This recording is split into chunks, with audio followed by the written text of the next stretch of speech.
Bé, com tots sabeu, per capturar la pantalla hi ha una forma de fer-ho molt simple i convertir-la en imatge, que és mitjançant la tecla imprimir pantalla.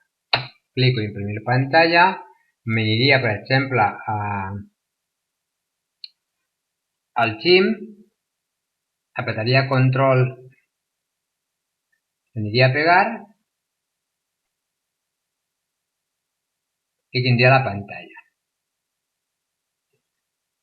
pantalla sencera. Ara anem a fer que només ens interessa, per exemple, el que és aquesta finestra. Premaríem la tecla imprimir pantalla i a la vegada la tecla Alt, les dues a la vegada. Llavors venim aquí, editar, pegar i veureu que efectivament m'ha fallat, vaig a tornar-ho a fer, que no sé per què ha fallat. Borro aquesta i ho tornem a fer.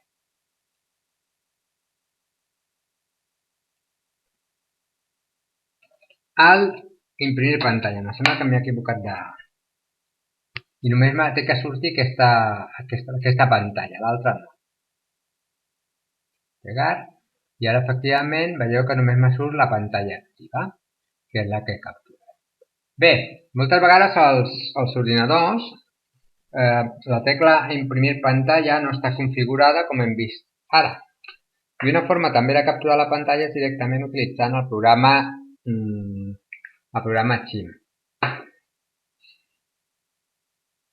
Per fer-ho farem el següent.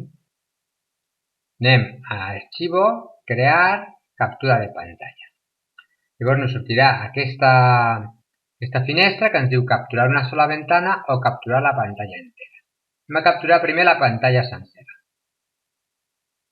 Ja la tenim, com podeu comprovar. Ara anem a fer que capturi només la finestra activa. Obrirem una finestra perquè pugueu veure'l. Per exemple, obrim aquesta d'aquí i només volem que ens capturi la part de la pantalla de l'esquetx.